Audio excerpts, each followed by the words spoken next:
Dubai کے اندر سنتے رہتے ہیں کہ اکثر لوگ کہتے ہیں کہ ہم جب آئے تھے یہاں پر تو ہم 500 پہ 200 پہ کام کرتے تھے. کیا آپ کی بھی کچھ سٹوری ایسے ہے کہ ایک گاؤں کا کھیتی باڑی کرنے والا نوجوان آج جو ہے دبئی کے اندر کامیاب بزنس مین بن کے بیٹھا ہے؟ اس کے اوپر تھوڑا سا بتائیں، اکثر ہم سنتے رہتے ہیں. اس میں جو ہے یہ ہر بندے کی، کیونکہ میں نے ایک اور بندے کا بہت بڑا بزنس مین ہے وہ، اس کے میں سن رہا تھا کہ وہ بھی ایسے بھاگ کے دبئی آیا تھا. جی جی. دبئی میں جو ہے نا وہ ہر بندہ، ایک تو ہے کہ آپ وہاں سے آئے سیدھا آپ کو کمپنی میں جاب ملی، پھر آپ جاب ہی کرتے رہیں گے. ٹھیک ہے. ایک ہے کہ آپ آئے سروسز میں اور آپ نے دھکے لیے. ہمارا ایک ڈاکومنٹ کا کام ہوتا ہے، اس کو ہم وہ بنواتے تھے آگے سے اور پھر آگے کمپنیوں کو وہ دیتے تھے. جی جی. اس کی جو کاسٹ تھی وہ تقریباً 300 درہم تھی. ٹھیک ہے.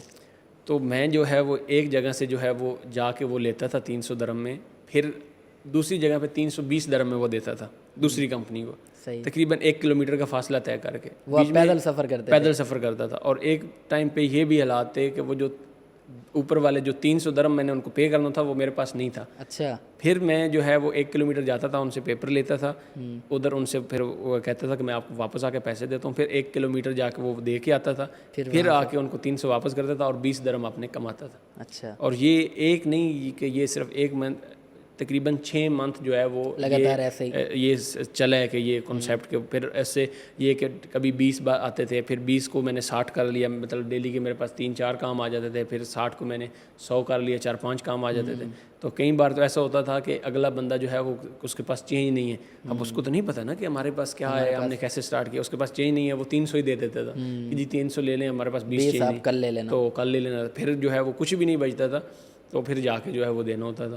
تو سروسز میں یہ اب ہر بندے کی لائف ہے، جو بھی آتا ہے وہ ہم انویسٹر کی تو بات ہی نہیں کر رہے نا، ہم ان کی جو بھی سروسز میں آتا ہے اگر اس نے یہ ورک کیا ہے تو اب وہی میں آپ کو بتا رہا ہوں نا کہ وہ چیزیں اب میرے سامنے آتی ہیں اور میں نے وہ دیکھی ہوئی اور وہ میں نے وہ ٹائم فیس کیا ہوا ہے. تو اب مجھے کسی چیز میں ایشو نہیں ہوتا. میں کہتا ہوں کہ میں جو ہے اگر آج زیرو ہوں تو پھر سے میں دوبارہ سے یہ سارا کچھ جو ہے وہ بنا لوں گا، دوبارہ سے ریڈی ہو جاؤں گا، کیونکہ میں نے آلریڈی فیلڈ ورک کیا ہے. میں نے دیکھا ہے کہ وہ کیسے کام کرنا ہے، کس کا کام کیسے کرنا ہے، وہ کام کس طریقے سے ہوگا، دبئی کا رول کیا کہہ رہا ہے، یہ کیا کہہ رہا ہے. تو اب ایک بندہ جو انویسٹر ہے جس نے آیا یہاں پہ 2 لاکھ 3 لاکھ درہم لگا کے آفس بنا لیے، سٹاف ہائر کر لیے، اس کو تو نہیں پتہ نا کام کیسے کرنا ہے سٹاف.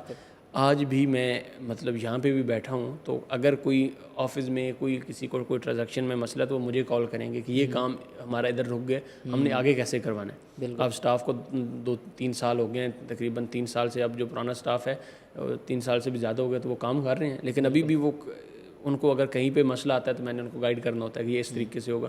اور کئی بار تو ایسا ہوتا ہے کہ ہم آمبر سینٹر میں گئے ہیں، تحصیل میں گئے ہیں، وہاں پہ کافی سارے لوگوں کا کنسیپٹ ہے کہ جو آمبر اور تحصیل ہے یہ کوئی امیگریشن نہیں، وہ بھی ایک ٹیپنگ سینٹر ہے. لیکن یہ ہے کہ وہ گورنمنٹ کی ایک لسٹڈ شدہ جو ہے وہ ٹیپنگ ہے، انہوں نے ایک ڈپازٹ دیا ہوا ہے. تو پراپر وے میں جو ہے وہ ایک چینل پارٹنر آپ کہہ لیں کہ انہوں نے جو ریکویسٹ کرنی ہوتی ہے اور وہاں پہ جو یوزر ملتا ہے وہ صرف لوکل کو ملتا ہے. اور جو لوکل ہیں اس میں بھی نیو سٹاف ہوتا ہے، ان کو بھی ہمیں گائیڈ کرنا پڑتا ہے. کئی بار کسی نے کوئی ویزا میں مسٹیک کر دی تو اس کو بھی بتاتے ہیں کہ نہیں اس طریقے سے اس کو کرو، تب یہ جو ہے وہ یہ پرابلم سالو ہوگی.